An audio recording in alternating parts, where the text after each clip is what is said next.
Hi, my name is Daniel Sussman. I'm from Harmonix Music. We're here at Gamescom 2015 talking about Rock Band 4. So why now in terms of bringing Rock Band back?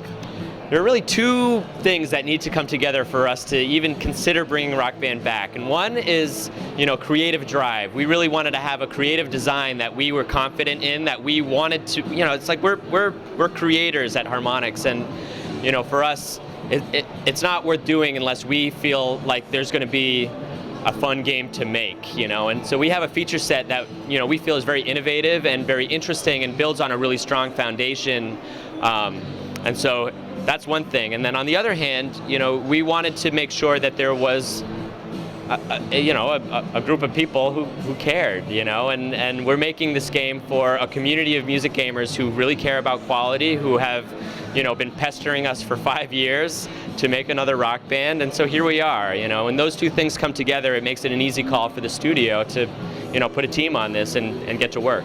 What role has the advancements in technology over the last 5 years played in what you guys have been able to do? There's a lot happening on the Xbox One and the PS4, just in terms of our ability to do really fun things in sound design, which is kind of a cornerstone of what we're doing with Rock Band 4. And then just visually, I think we have this fantastic presentation that is super atmospheric and immersive.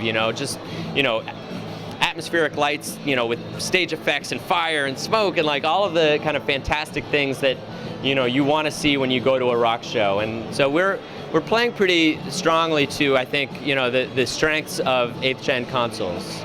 You were one of the original creators of the original Guitar Hero back in the day. We saw music have a meteoric rise and then a really sharp crash. What have you guys learned from that as you head into this game? Well, so a few things, it's like I think the crash of the music game is largely exaggerated. One of the things that we see just through our day-to-day is, when we look at our server stats, there are hundreds of thousands of people who are still playing Rock Band 3. I don't think it went away as far as people assume it did.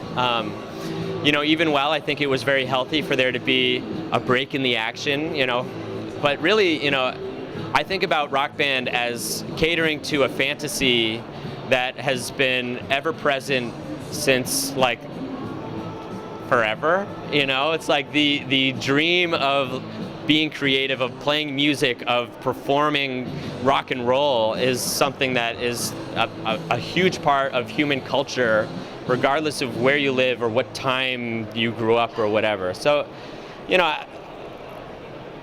I think, when I think about music games in general, there have been some very successful music games in the last 3 years, even while Rock Band has taken a break. And, I think we have an opportunity to bring Rock Band back in a huge way because this fantasy is so accessible and so vibrant, and, and I think we do a really good job of delivering the goods. It's like when you're thinking about the fantasy of playing music, with your friends, I think Rock Band is a very pure introduction to that, and a lot of the features that we have developed for Rock Band 4 are a return to roots, a return to that core fantasy of, musical interaction, playing songs that you know and love, playing songs that you're learning for the first time, but really performing for your friends, for your bandmates, and really getting into the music. And over that 5 years, now all of a sudden gamers will have a choice again between Rock Band and Guitar Hero. What do you feel differentiates this franchise? Well, for me, I have always viewed Rock Band as the best-in-class rock simulation game in the industry. Quality is a hallmark of Harmonix. It's something that we are obsessive about, and I think especially here in Europe, where I feel like a lot of gamers are not as aware of the fact that there are choices in the category as they are in the US, for example. I think it's really important for folks to know that, if you're looking for a quality music game experience, you owe it to yourself to give Rock Band a shot. Talk a little about the music. You guys have focused a lot on some of the music coming out in this game. So, music selection is one of the most exciting and hotly debated components of making any rock band. And we've got a team of folks, including me and Eric, actually, who have been discussing and arguing about what music should be on this game with a couple of folks on the team, and I think what we have is one of the strongest soundtracks we've ever put together. It's got great music from folks like Elvis Presley to Queens of the Stone Age to Rush. We've got Dream Theater in the game for the people who just can't get enough of like hard drums and guitar.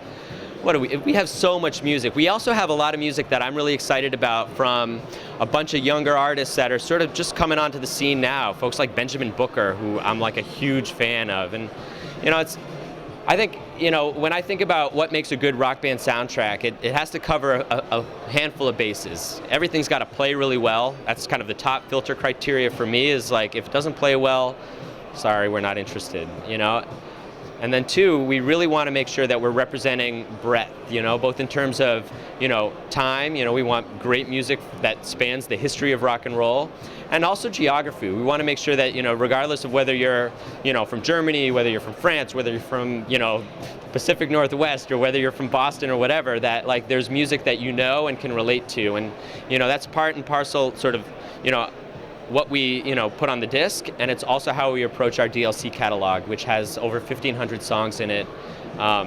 There's so much music that can be associated with Rock Band, and it's obviously one of the things that kind of plays again to the strength of the platform. We've been very particular about kind of the music that we bring in, and I think we have more better music than anybody.